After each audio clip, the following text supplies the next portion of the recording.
pessoal, tudo bem?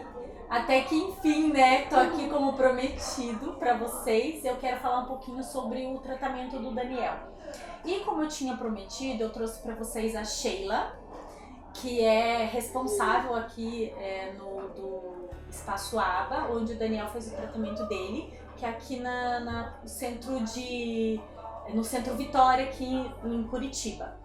E a Sheila, ela é especialista já há 25 anos, por isso que eu trouxe ela aqui, é mais conhecida como Tia Sheila, né? Querida. E eu trouxe ela para falar um pouquinho, porque assim, eu não tenho especialidade nenhuma, a minha experiência, digamos assim, é como mãe. Então eu trouxe a Sheila porque ela é especialista.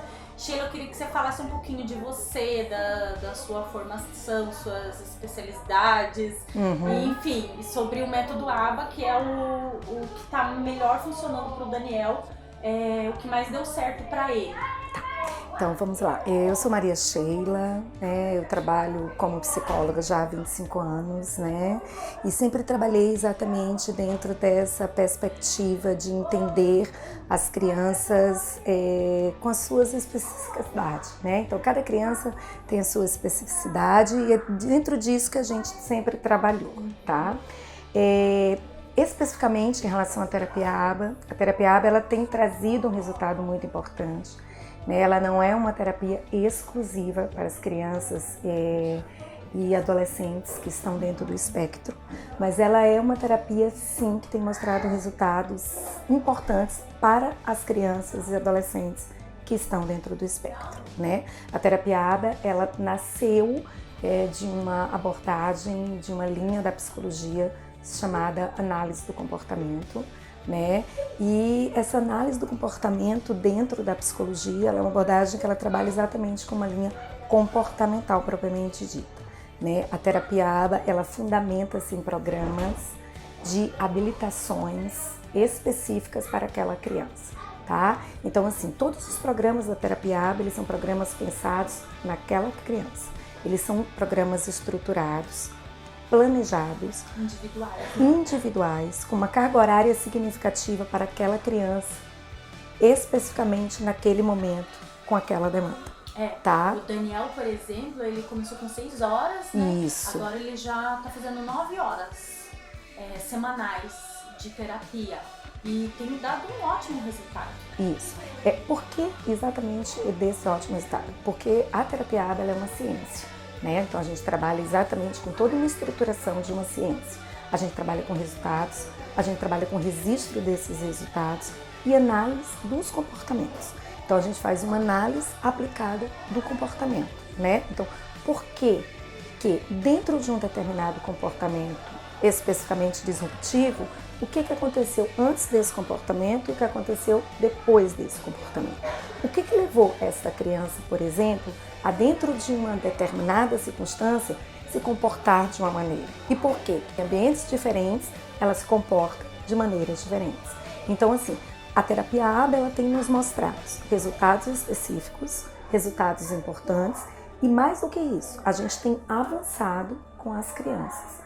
Por quê? Porque a gente busca os resultados das habilidades as quais a gente planejou, né? Mudamos metas, mudamos programas, né? Evoluímos com as crianças dentro de uma abordagem multidisciplinar. Psicologia, terapia ocupacional e fonoaudiologia. É importante que todos estejam alinhados. Os terapeutas, a família, né? A gente sempre brinca que a gente trabalha com uma tríade, né? A criança, a família e todos os mundos que essa criança participa. A escola, né? Uma aula extra, uma natação, enfim, um judô, os terapeutas, todo mundo tem que estar alinhado. Se nós estivermos alinhados, com certeza, a gente vai ter diminuições de barreiras comportamentais e a gente vai ter aprendizagem de novas habilidades, né? Ou seja, nós vamos diminuir comportamento disruptivo e aumentar comportamentos que são funcionais, que a gente chama. Tá? O Daniel, por exemplo, quando a gente descobriu o diagnóstico, nós paramos de disciplinar ele. É até algo assim, bem interessante de se falar. E nós não conhecíamos conhecíamos sobre o autismo, né? A gente não entendia nada. Então, assim, foi o primeiro caso na minha família e nós paramos de disciplinar, começamos a fazer todas as vontades dele. Até quando ele chegou aqui, a primeira palavra que ele falava foi coitadinho. Ele só falava coitadinho. Coitadinho, né? Isso mesmo. Porque, assim, toda a família, assim, ficou, nossa, dá pro Daniel, dá esse brinquedo, faz isso, né? E quando eu cheguei aqui, foi aquele baque. Porque, assim, a terapia foi totalmente ao contrário. É justamente colocar regra e disciplina. Isso. Né? Nesse momento era importante. Eu comecei a fazer isso em casa também. É bem difícil. No início tem que ter bastante paciência. Pra você, assim, não ceder, na paciência no sentido de não ceder às vontades da criança. Exatamente. E queria saber com você, que talvez o pessoal tenha dúvida, isso é uma regra no tratamento do TEA no geral, as regras e disciplinas. Eu, no meu ver, assim, eu imagino que sim, porque o mundo coloca isso, a sociedade coloca isso, né? Então, assim, isso é uma regra do ABA, do tratamento? Não necessariamente. Depende muito da criança e da demanda que a criança vem. Mas por quê? Na realidade, o que a gente pensa que é regra, não é. Isso é um planejamento comportamental. A criança dentro do espectro, ela busca muito ganho de algumas coisas, de algumas situações que ela queira, né? E esse ganho, muitas vezes, ela obtém através de comportamentos que a gente chama inapropriados, né? O comportamento da birra, o comportamento do choro, né? Então, tem algumas questões que estão relacionadas a isso. Porém, a regra específica, ela não é regra, né? Muitas vezes, a gente está fazendo um procedimento que a gente chama de DRO, que é ignorando comportamentos disruptivos e estimulando ou reforçando comportamentos apropriados. Eu até comecei a fazer isso com o Dani em casa e tá dando certo. Porque ele tinha uma dificuldade, assim, no início, quando ele fazia alguma coisa certa e a gente fazia muita festa, ele não gostava. Se ele ia lá e falava, pega tal objeto pra mim, ele ia lá e pegava e deu, muito bem, ele já jogava, se ele não gostava. E ele começou a fazer isso com muita ênfase, assim. E agora, a gente começou aos pouquinhos de leve tentar fazer o contrário, né? A gente começou a ignorar esse comportamento ruim, errado. E porque também é o mesmo que eu tô querendo dizer, assim, no comportamento ruim que ele fazia, a gente falava, não, Daniel, não pode isso, Daniel, e tal.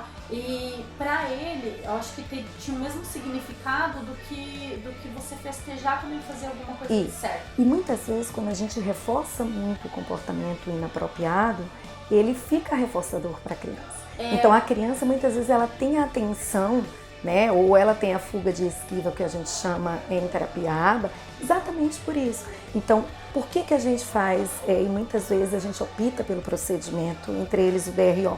Exatamente isso, porque eu vou ignorar o comportamento disruptivo. Lógico que a gente vai observar a criança, a gente vai ver se a criança está dentro de uma condição ambiental que a gente possa ignorar, né? E a partir daí reforçar os comportamentos apropriados, né? Sheila, é possível que uma criança ela se comporte por atenção? Então, assim, já imaginou cada vez que ele fizesse algo que não fosse bacana, vocês, para, Daniel, para, Daniel, para, Daniel. Yes, né? Ele estava tendo o que ele queria, que era atenção. No caso do Daniel, era bem isso que estava acontecendo, que a gente começou a perceber. Então, pra ele não importa se você faz festa ou se você repreende ele. Pra ele o que importa é que ele chamou a sua atenção. Exatamente. Então a gente começou a ignorar e agora quando ele tá fazendo alguma coisa legal, assim, positiva, eu falo muito bem. E ele não gosta muito que aplauda, né? Ele gosta que fale muito bem, parabéns e tal. E tá dando certo. Ele tá, até essa semana ele veio com umas novas aí. E tá falando, por favor, eu quero mamar. É isso mesmo. Por quê? Porque a gente tem dentro do ABA um programa chamado Jogos de Regras, tá? Mas isso é em outras situações. São em outras situações de habilidades sociais, enfim. Tá relacionado em um outro gancho. Mas é bem importante isso que você está falando, né? E mais importante ainda é a gente entender assim, o comportamento de uma criança tem uma função, né? Então, para que a gente tome uma decisão em equipe de terapeutas, ou como nós vamos proceder, nós fazemos sim uma análise funcional daquele comportamento. Qual é a função daquele comportamento, né? Então, voltando um pouquinho ao exemplo do Dani, no caso era deter a atenção de vocês. Então, quanto mais disruptivo ele apresentava, mais ele tinha atenção de vocês. Por isso, a necessidade da gente intervir com alguns procedimentos e técnicas específicas. Mas para isso a gente tem que entender a função de cada comportamento. Cada comportamento tem uma função para uma determinada criança naquele momento. Isso é bem importante. Porque senão a gente vai achar, não, nós vamos só ignorar. Nós vamos ignorar, mas com que frequência? Com que magnitude? Com que topografia de comportamento que a gente chama em aba? Então, assim, para cada comportamento nós temos uma função e a gente tem que ver, enquanto equipe e conjunto com a família, como que nós vamos proceder perante esse comportamento. Tá. Claro, gente, que nós estamos falando de espectro, né? Exatamente. Então, cada criança é única. Esse exemplo que eu dei aqui foi do meu filho, do Daniel. Então, cada criança, ele é único. Antes de você ter qualquer atitude em casa com o seu filho, procure, converse bem com o profissional que está tratando dele, porque assim, cada um tem suas particularidades. Exatamente. Né? Então cada um tem um método diferente de você lidar, de tratamento, né? Então é isso. É isso mesmo. É importante que a gente entenda assim, que as crianças, elas são únicas, né? E sendo únicas, com certeza, não a intervenção autistas, né? Todas, né? Todas as crianças. Nós somos seres humanos únicos, então por isso a importância da gente ser tratado como único, né? Então, dentro disso a gente tem que ter muito cuidado. Aquela receita, né, ela não existe. O que existe são intervenções feitas de maneiras sérias, de maneiras científicas e competentes, tá? Então é isso. Eu quero agradecer, obrigada, Imagina, Sheila, eu que agradeço, por ter gente. tomado o seu Imagina, tempo. estou sempre aqui. Bem difícil, gente, Estou sempre aqui, estou sempre aqui. Ela tá sempre bem ocupada. E assim, a gente tá aqui no meio da criançada, né? Isso mesmo. Vocês escutaram barulho, nós estamos aqui numa salinha bem no meio aqui. E é isso então, gente. Eu espero que vocês tenham gostado.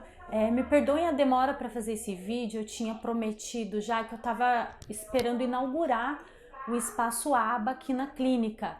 Porque antes as crianças com TEA, elas faziam terapia no outro prédio ali em cima, que aqui atende toda criança que tenha qualquer deficiência neurológica.